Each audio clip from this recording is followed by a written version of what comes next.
The Afterlife by Gary Soto, Chapter 2, page 23. The cop was backed by another cop, a Chicano who was trim in his waist and all rocks in his shoulders. The guy was huge. Nothing to play with. A guy so strong he could lift up a car, but a guy so strong he could lift up a car by chance, and if it had by chance rolled onto your foot.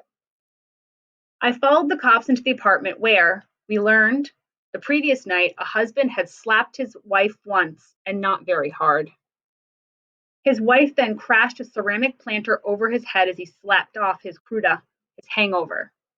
And that was the argument. Who was going to clean up the broken pot that lay on the carpeted floor? The plant in it was wilted, the dirt scattered like ashes. Dog, I thought. A couple arguing over who's going to pick up the pieces of a broken pot? What about their broken marriage?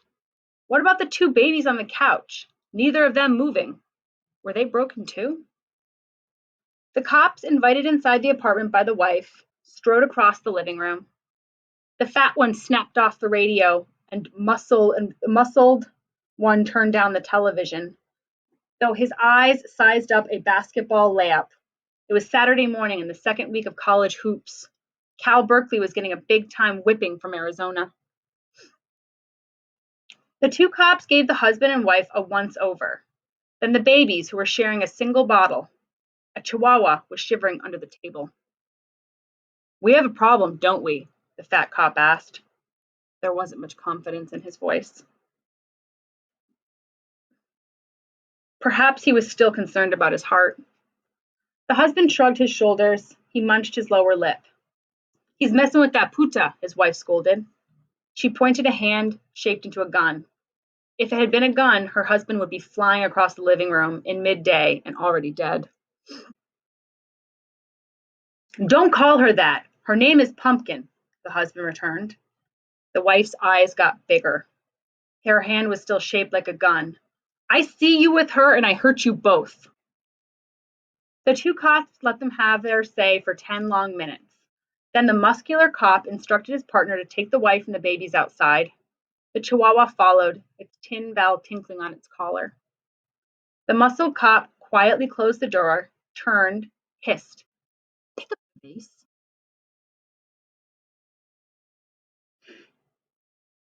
His chest rose, his jaw hardened. The husband stubbornly sat in his recliner, an obvious mistake. The cop pulled him by his wrists and squeezed. Ay Dios, the husband cried. His mouth made the sorrowful pout of a fish freed from a hook. He did a little dance when the cop squeezed even harder. Pick it up, now. The cop's eyes were weird with an electrical charge and called anger. I figured bolts of lightning would soon be zapping out of his eyes. He released the husband and threatened, I should break your ugly cara. The husband was quickly on the floor, scooping up the pieces as if they were gold nuggets. He left the debris rain onto the open face of a newspaper. I don't want to come back, ¿entiendes? The cop warned. He glanced around the apartment as attention was drawn to the water dripping in the kitchen sink. And I want you to do the dishes after I leave. When the husband only sobbed, the cop booted him lightly. The dishes, you understand, cabron? This was better than a telenovela. I watched the scene while kicking back in the recliner, feet up. I had to agree, he was a cabron, a weak-brained guy making a scene in front of his children. And in the apartment complex, the neighbors were probably dunking pan dulce into their coffee and gossiping. Such was the pastime of neighbors, all chismosos and chismosas with time on their hands. The husband set another newspaper on the floor. My attention locked onto the news of my death shown there. A photo of me taken my freshman year. My ears stuck out, almost stupidly because my head had been shaved at the time. I had always wanted to be mentioned in the newspaper, and finally I was, a 3-inch column. I got out of the recliner and was on all fours reading this tidy news of my passing. 3 inches was all I got. The story said I was killed at Club Estrella. I mentioned that I was a high school long distance runner, no mas. Then a single quote from Angel, who lamented, "He just went into the restroom. I'm so angry." Behind that simple pronouncement, I could read, he was going to find the guy who did me. Revenge was the flip side of a dirty coin.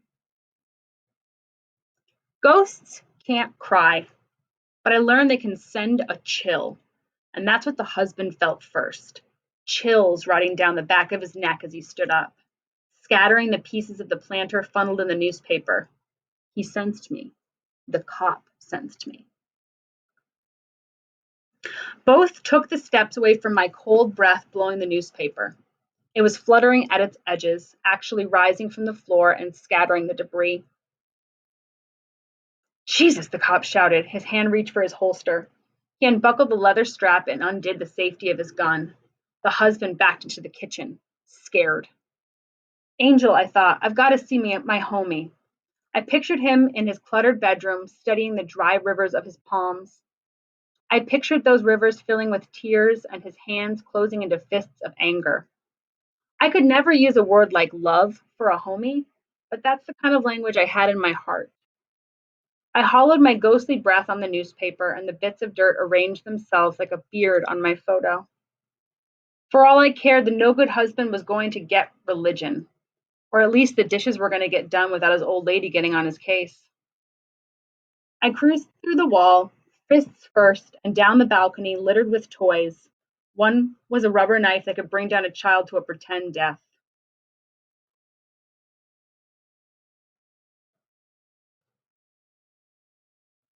Kids practicing for the future.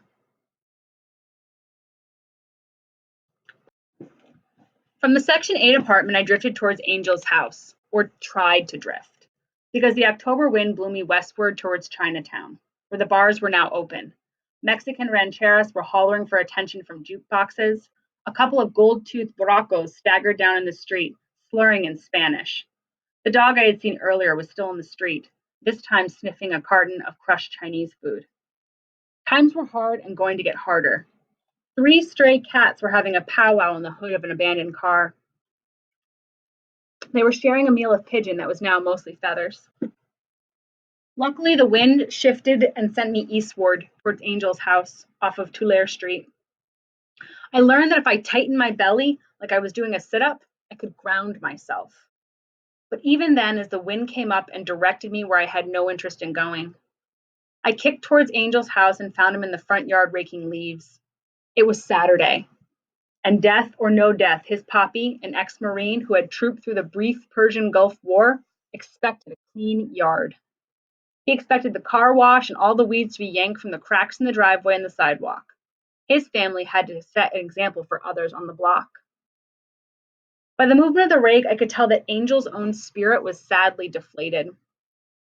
I wanted to stop his sadness, tell him that it wasn't too bad, tell him not to be stupid and not to go hunting for the guy who killed me. "Angel," I called. Angel poked at the leaves gathered under a brush. "Angel," I called again. "It ain't all that bad." His dad appeared on the porch. His eyes were wet, and I realized for the first time that his poppy was tender underneath his muscular arms and chest. He had been crying over me, his son's best friend. He was crying for every young man who goes down by a violent crime. "Come on, Miojo," his father cooed softly. In a second, Angel answered, not looking up. If he had, he might have seen a V-shaped formation of geese, something I myself hadn't seen in years. I watched the geese and then turned my attention to Angel's dad. He was staring at his son, and I know that he longed to hug him, to bring him into his body and say, "I'm sorry for Chewy." He pulled at a tear in the corner of his eye and plucked off the dead head of a rose that climbed onto the porch. He crumbled the petals and scattered them in the flower bed. He went back inside, an ex-Marine who was still all rock. I blew my ghostly breath on the leaves, and the leaves danced a polka, rising ankle high. Angel, somewhat confused, raked them up again. I blew them once more, this time sending the leaves fluttering shoulder high, like playing cards tossed in the air. "What the hell?" Angel muttered. He watched a leaf rock in the air, caught it, and examined it. He looked directly at me, and when I squeezed his shoulder, the pressure of my hand entered his flesh. I touched something at the corner of his soul. Chewy? He asked to the air. Angel, I mouthed, squeezed and let him go. The rake fell from his hand. I stepped back. I had so much to tell him. My bro since first grade. But I had no other voice other than the icy chill of my breath. I had no other way to reach him than that vague feeling of touch. But he was aware that I stood in front of him. Chewy, he said, his eyes filled with the gray waters of sadness. I laughed at myself. I recalled how he and I had liked the same girl in 5th grade. We were desperate for love even then because we understood we were not good looking. Behind room 34, he and I threw punches at each other, our noses immediately bloody. We were fighting royally over Maya Ramirez, all because that afternoon she had glanced our way as we were eating slices of watermelon over a dented trash can. Flies were coming out of the trash can, plus the sour smells of old hot dog or something. But we were eating our watermelon down to the rind when she smiled flirtatiously. Yole, we yelled, juice running down from the corners of our mouths. Later that week, we had a pushing match on the baseball diamond. An angel jabbed a pencil at me during recess. That brought us to blows after school, and neither of us was the victor. We were fools.